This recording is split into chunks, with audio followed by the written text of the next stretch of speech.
Recording has started, and then I stop sharing the video as per your request. Okay, so that's where we are.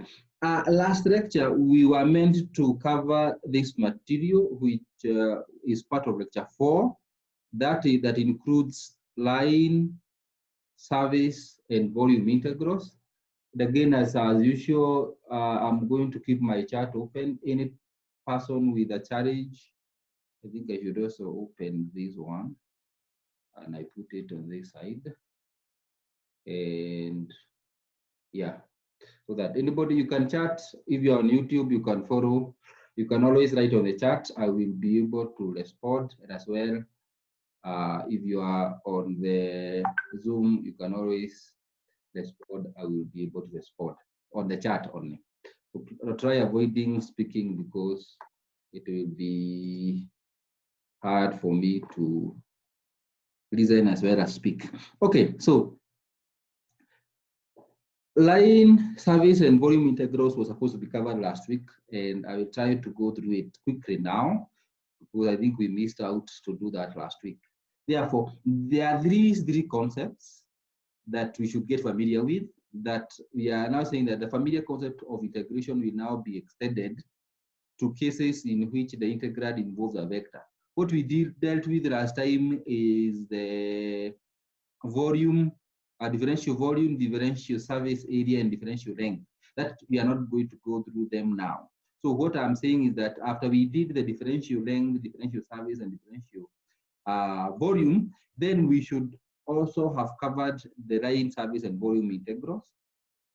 And now we are saying that we are going to introduce the concept of a vector in an integral. And we are going to say now that the line integral that is defined by this, get a color pen, that is defined by this integral is the integral of the tangential component of A along a curve L.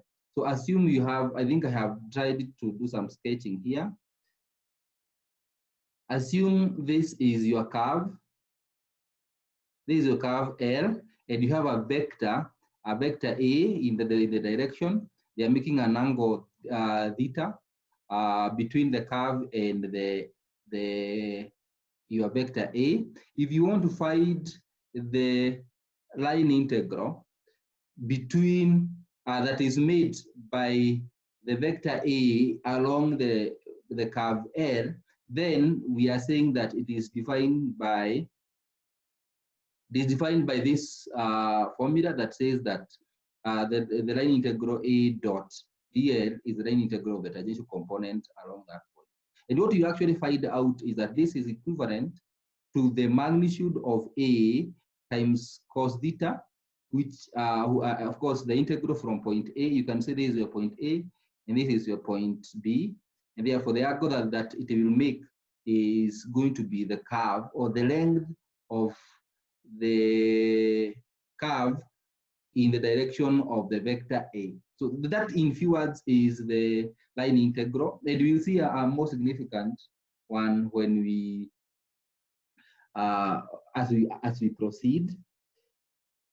So if you're given a vector A and a curve L, then we are saying that we define the integral that is A in the direction of the curve as we have seen in this equation.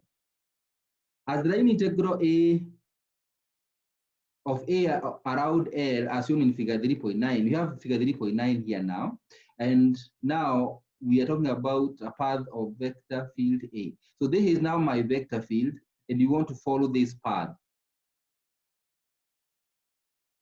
So we are saying that if we wanted to find the line integral that is made around the vector field A, we are following from point A to point B, then we can simply say that it can be found by saying A dr, and we are saying that this can be obtained from point A to point B, can be obtained as the magnitude of A,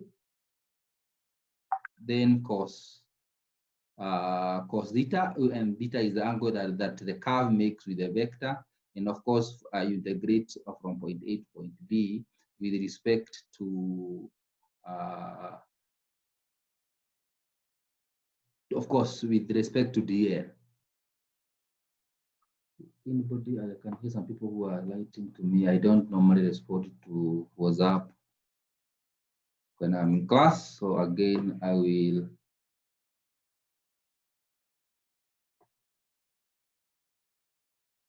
Someone is saying that the video is no longer available.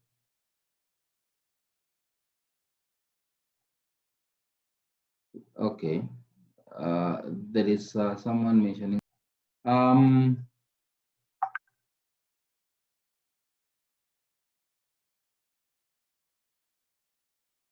okay, I think I will just not respond as much.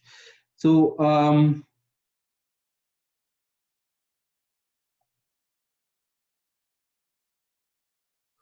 we were here. I think today we have some interruptions, quite a number, but we never continue nevertheless. So we are saying that we have defined the line integral as that, and we are saying that it is the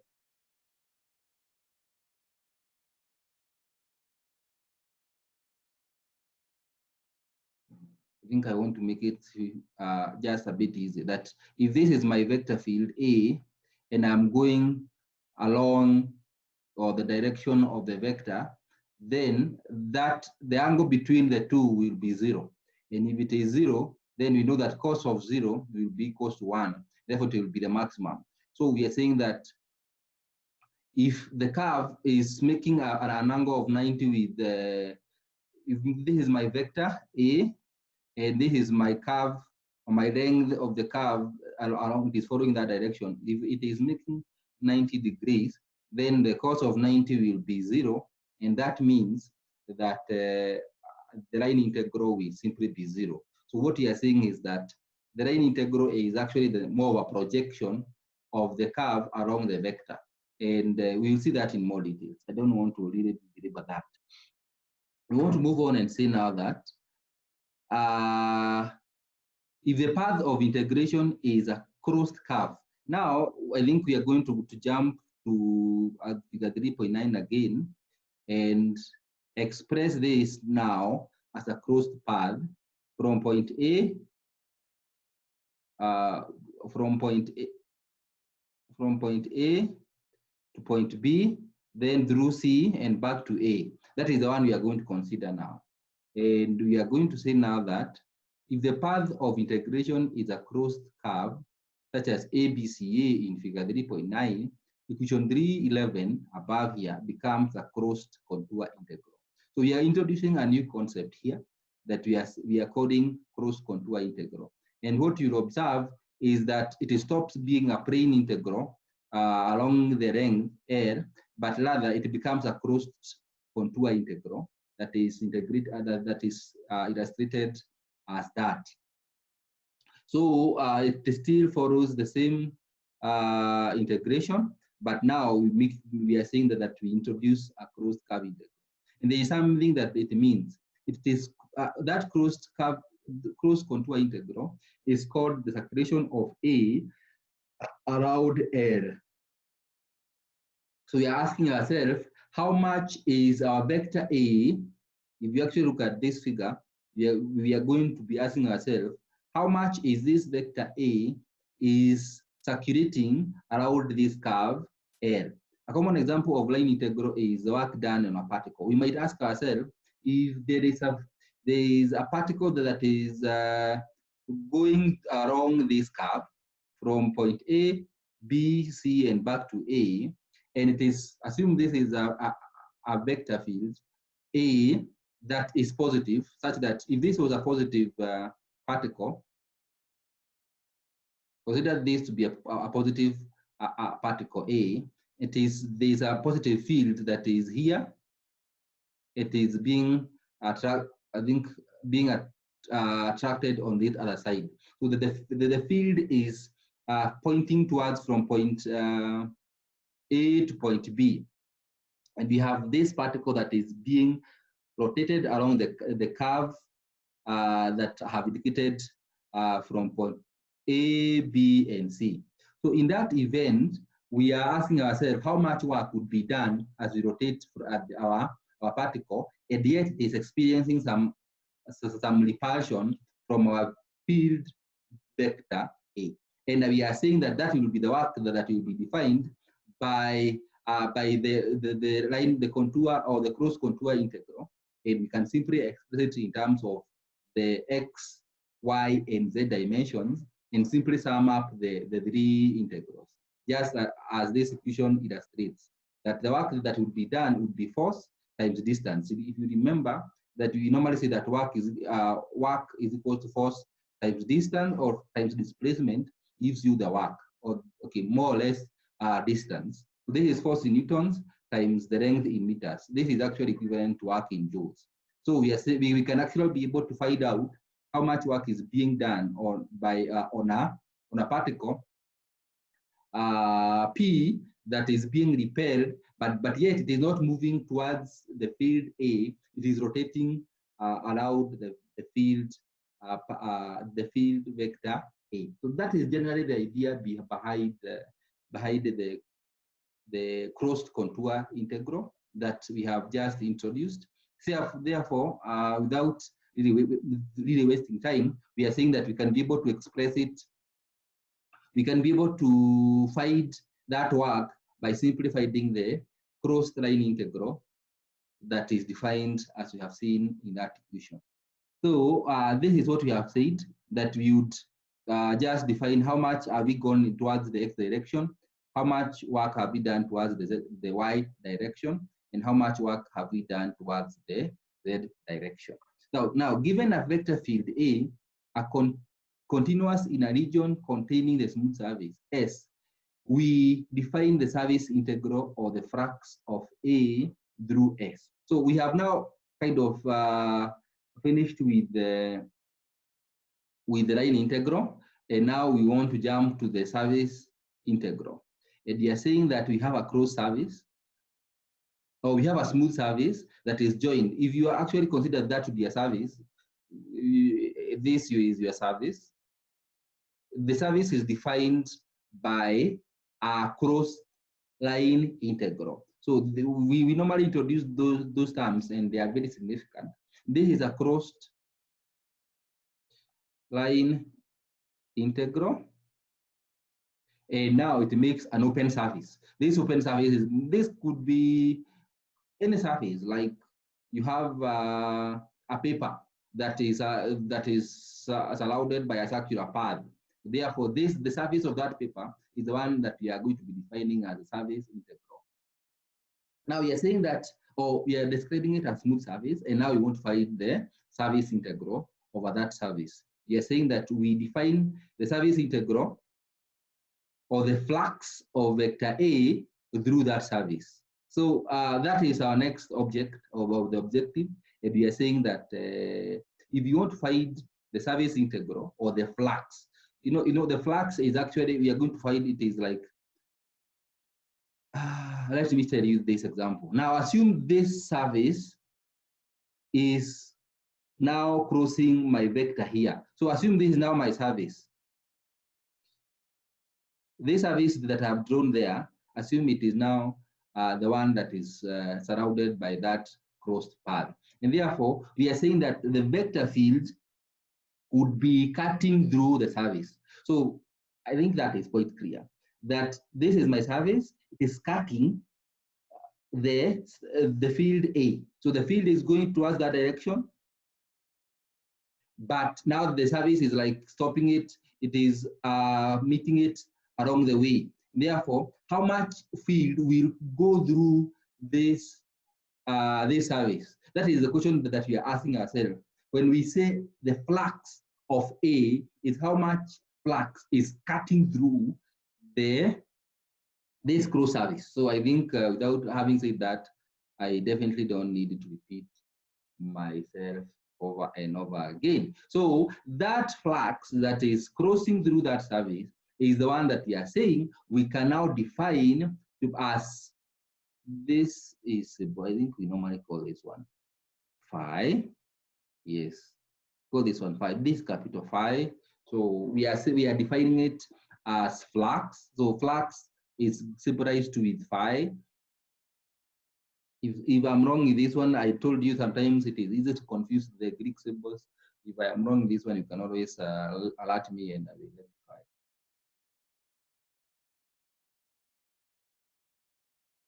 Address them. So we are saying that how can we find the flux that is going through this service? We are saying that it is going to be given by the service integral. Now you can see that this is now the service integral S. The service integral, the same one like we did, but now we are not integrating with respect to the length, but rather with respect to the service. So we have cancelled we have removed the length. We are now integrating with respect to service. And we are going to say that the flux is simply going to be given by the unit vector that is pointing towards the direction normal to the service, which is AN. Remember we said that we normally define a service with the dimensions of the service and a unit vector normal to the service. So we are saying that this is the unit vector normal to the service, and we can now say that this flux can be defined as service integral of A, which is a vector, and dot AN, which is a normal vector over that service. So that is going to give us the flux that is flowing through that service.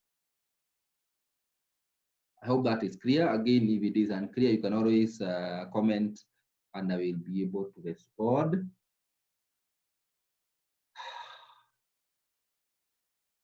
Someone is saying that the screen is not clear.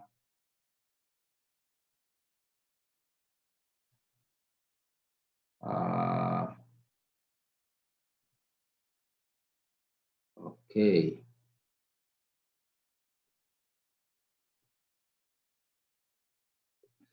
Okay, so so this is the service integral of the service integral of the flux or the flux that is flowing through the service that is crossed by the line ABC. And we have seen that how that is coming about. And we are now saying that the flux is defined by equation 113, as I have just illustrated. We are saying that where at any point S, AN is the unit normal to the S. This I already explained earlier on, that AN is always the unit vector normal to the service. We did that last time. Now for a closed service, now I'm going to introduce 3 different concepts that are quite important. We talk about a closed line. We talk about a closed service. We also talk about both of them, open line and open service.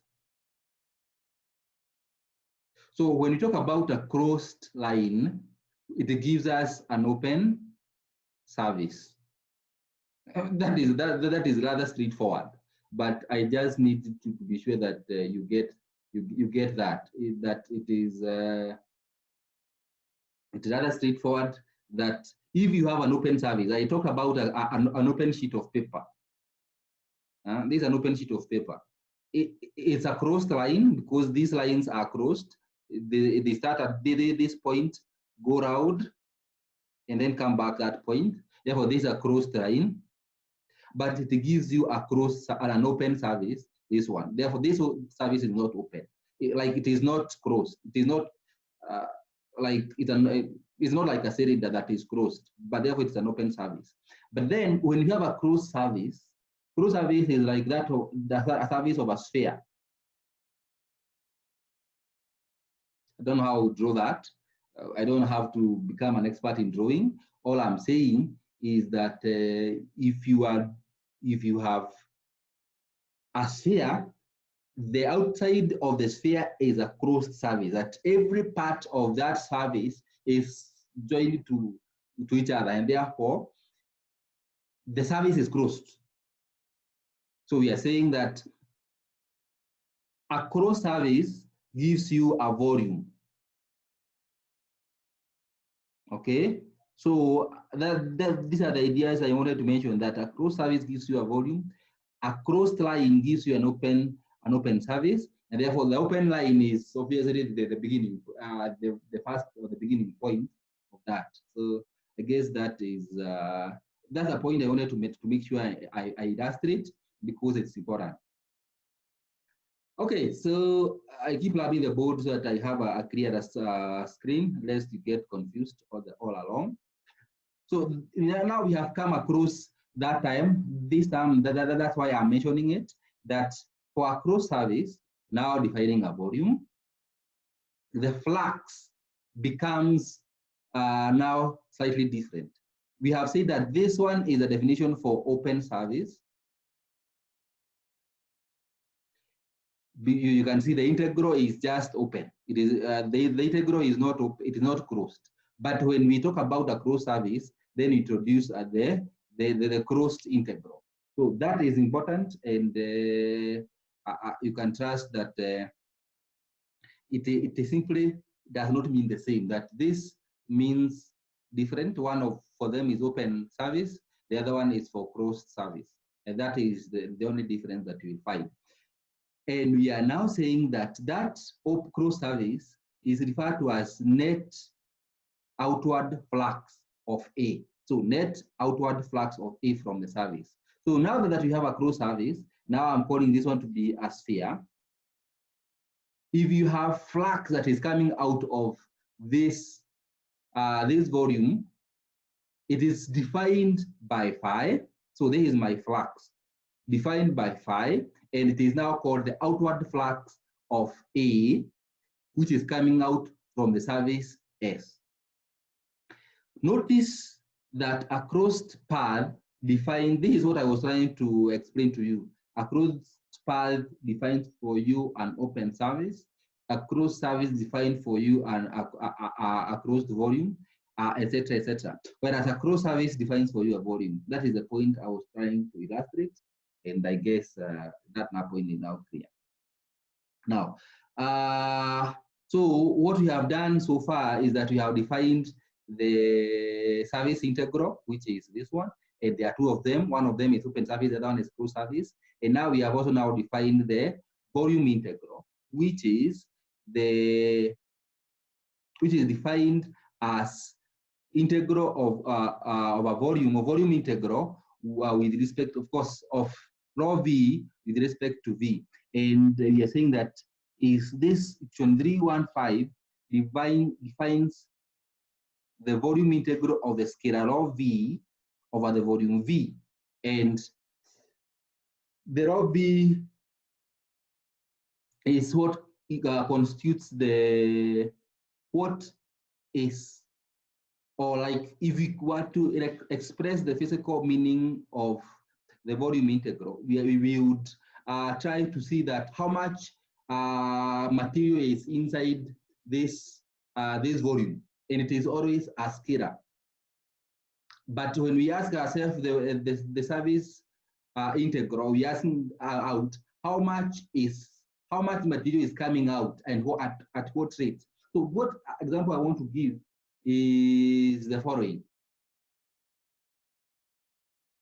that if you had a service that is closed service, and you had consider this to be a balloon, it is filled with air, and then you prick it at that point, what you have is that there will be an outward flow of air. That outward flow of air is the one that is described by this equation 314. That is the outward flow of air as it leaves the volume. But if you wanted to describe the amount of air inside this balloon, then you describe it with the volume integral that we have defined in equation 315. And I think that again illustrates the 3 points about volume integral, service integral, and the line integral. At that point, I, of course, I would like to make a small pause, be sure that we are all of us on board, and we continue. Just for a comment or for a question.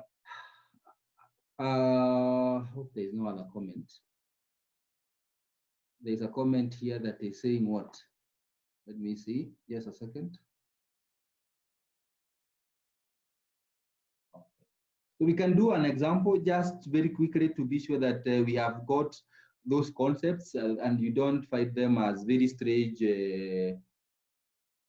very strange items. So the first thing is that the question is asking, given f is equals to that x squared ax minus xz ay minus y squared az, calculate the circulation of f allowed across the path shown in figure 311. So here we are asked the circulation of this vector f through the crossed path given. So notice here we are given two items, that we have a vector that might, remember what we have said, that we might have a vector that might be going like that. This might be f. And this vector f might be rotating or circulating. We said that the amount of, that is circulation.